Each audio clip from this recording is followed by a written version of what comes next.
लगता है कि जैसे हमारे यहाँ कहते हैं भिगो करके चमरौदा जूता किसी के मुंह पर मारना, तो ऐसा लगता है कि हमारी सरकार ने और प्रधानमंत्री ने हम लोगों के मुंह पर चमरौदा जूता भिगो करके मारा है कि देखो 15 अगस्त को मैं लाल किले से कहूँगा महिलाओं का सम्मान करो और मेरी सरकार ही ऐसे लोगों को रिहा करेगी जिन्होंने जघन्य अपराध किया है, जिन्होंने सामूहिक बलात्कार किया है, जिन्होंने एक बच्ची को मार डाला है।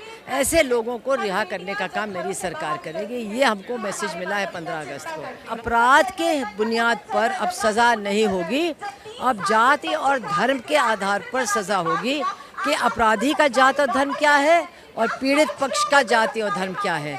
क्योंकि जिन्होंने महिमा मंडन किया वो किस रूप में इनका महिमा मंडन कर रहे थे कि ये हमारे नायक हैं, इन्होंने हमारे समुदाय के प्रतिनिधि के रूप में दूसरे समुदाय की महिला को नीचा दिखाया, उसके परिवार के लोगों को मार डाला, उसके साथ बलात्कार किया। तो इससे जंतर मंतर पर इस वक्त हम मौजूद हैं। बिल्किस बानो को इंसाफ दिलाने के लिए यहाँ पर लोग एकजुट हुए हैं। हमारे साथ सुभाषनी अली जी हैं, पूर्व सांसद हैं, लेकिन एक पहचान ये भी है कि बिल्किस बानो के इंसाफ की लड़ाई में आगे हैं। मैम, किस तरह से देखती हैं 11 दोषियों को रिहाई मिलती है, वो भी 15 अगस्त के दिन, किस तरह का संदेश देने की कोशिश? ऐसा लगता है कि जैसे हमारे यहाँ कहते हैं भिगो करके चमरौदा जूता किसी के मुंह पर मारना, तो ऐसा लगता है कि हमारी सरकार ने और प्रधानमंत्री ने हम लोगों के मुंह पर चमरौदा जूता भिगो करके मारा है कि देखो 15 अगस्त को मैं लाल किले से कहूँगा महिलाओं का सम्मान करो और मेरी सरकार ही ऐसे लोगों को रिहा करेगी जिन्होंने जघन्य अपराध किया है, जिन्होंने सामूहिक बलात्कार किया है, जिन्होंने एक बच्ची को मार डाला है। ऐसे लोगों को रिहा करने का काम मेरी सरकार करेगी। ये हमको मैसेज मिला है 15 अगस्त को और हम लोग माफ़ नहीं करेंगे इस बात को। क्या लगता है किस तरह अभी, क्योंकि सुप्रीम कोर्ट में 2 हफ्ते का समय भी दिया है सरकार को, गुजरात सरकार? वो तो ठीक है, समय तो देना पड़ता है, लेकिन सबसे बड़ी बात है कि याचिका को उन्होंने एक्सेप्ट किया है और उन्होंने सरकार से मांगा है कि आप इनका जवाब दीजिए इनकी याचिका में। पर मैम, जिस तरह से सम्मानित करने का काम जो हुआ है, जो सम्मानित किया गया है, वही वो बात एक है। जो चलन सा हो गया है कि अपराधियों के समर्थन में तिरंगा यात्रा निकालना। देखिए, वो बात है कि अब की बार तो केवल इनको रिहा कर दिया गया है, पहले था बेल मिल जाती थी, तो ये अब आगे बढ़ गया है मामला और इस बात का खतरा पैदा हो गया हमारे देश में कि अपराध के बुनियाद पर अब सज़ा नहीं होगी, अब जाति और धर्म के आधार पर सज़ा होगी कि अपराधी का जात और धर्म क्या है और पीड़ित पक्ष का जाति और धर्म क्या है। क्योंकि जिन्होंने महिमा मंडन किया वो किस रूप में इनका महिमा मंडन कर रहे थे कि ये हमारे नायक हैं, इन्होंने हमारे समुदाय के प्रतिनिधि के रूप में दूसरे समुदाय की महिला को नीचा दिखाया, उसके परिवार के लोगों को मार डाला, उसके साथ बलात्कार किया। तो इससे ज़्यादा घिनौना क्या हो सकता है। फिर उनका एक बीजेपी का विधायक कहता है कि ये संस्कारी ब्राह्मण है, तो ये तो मनुस्मृति है कि आपको जात के आधार पर सज़ा सुनाई जाएगी। तो हम लोग कहा जा रहे हैं हर नागरिक को सोचने और डरने की ज़रूरत है कि अगर संविधान की जगह मनुस्मृति पूरी तरह से आ गया तो कोई सुरक्षित इस देश में नहीं रहेगा। पर स्मृति ईरानी जो है इस पूरे मामले को मुझसे क्या मतलब उनसे? मुझे उनसे क्या मतलब? करनी चाहिए कि मुझे उनसे क्या मतलब? महिला के तौर पर वो आप उन्हीं से पूछिए, उनसे पूछिए। मैम, जो सम्मानित करने में जो है वहाँ पर महिलाएं भी हैं, उन्होंने मैंने कहा ना कि वो एक समुदाय के नायक के रूप में, तो वो भी उस समुदाय का हिस्सा अपने आप को मान करके एक समुदाय के नायक के रूप में उनका महिमा मंडन कर रहे थे। ये कितनी खतरनाक बात है।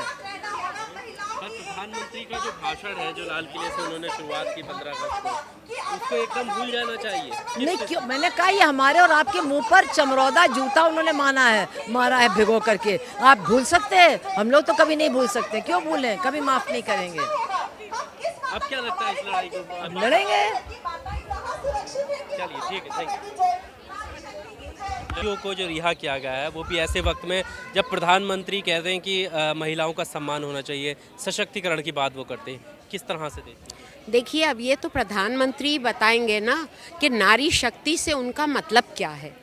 वो अनाउंस करते हैं आज़ादी के 75 साल पर नारी शक्ति की बात करते हैं और उसी दिन 11 सामूहिक बलात्कार के दोषी जिनको सज़ा हो चुकी थी और मर्डरर्स खूनी उनको छोड़ दिया जाता है।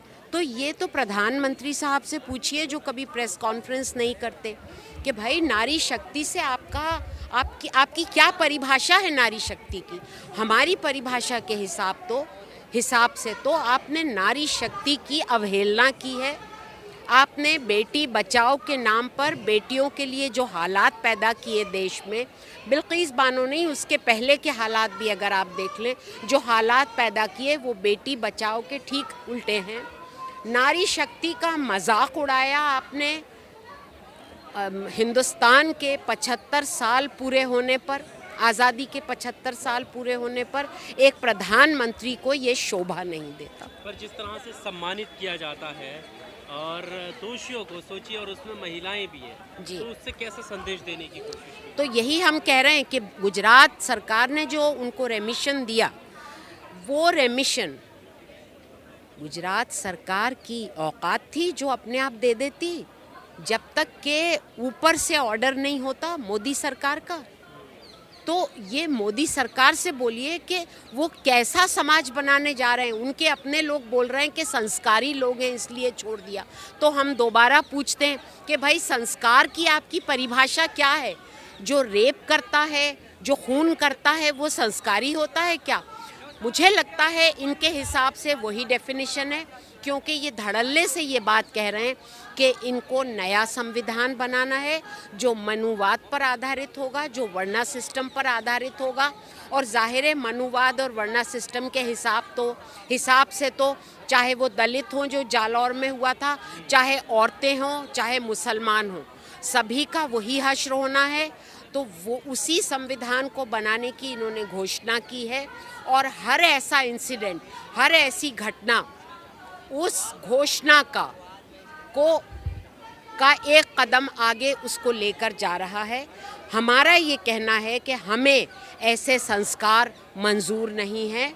हम मोदी सरकार से भी ये मांग करते हैं कि इस रेमिशन को वापस लें और उन दोषियों को दोबारा जेल भेजें। अगर वो नहीं भेजते तो अब तक तो हम कह रहे थे कि supreme court suo motu action ले, कॉग्निजेंस ले, लेकिन अब तो सुप्रीम कोर्ट में पेटिशन जा चुकी है। तो हम चाहेंगे, हम रिक्वेस्ट करेंगे माननीय सुप्रीम कोर्ट से कि वो जल्दी से पेशतर फास्ट ट्रैक करके इस मामले को निपटाएं और हिंदुस्तान में सेक्युलर डेमोक्रेसी को बहाल करें। ठीक है, थैंक यू।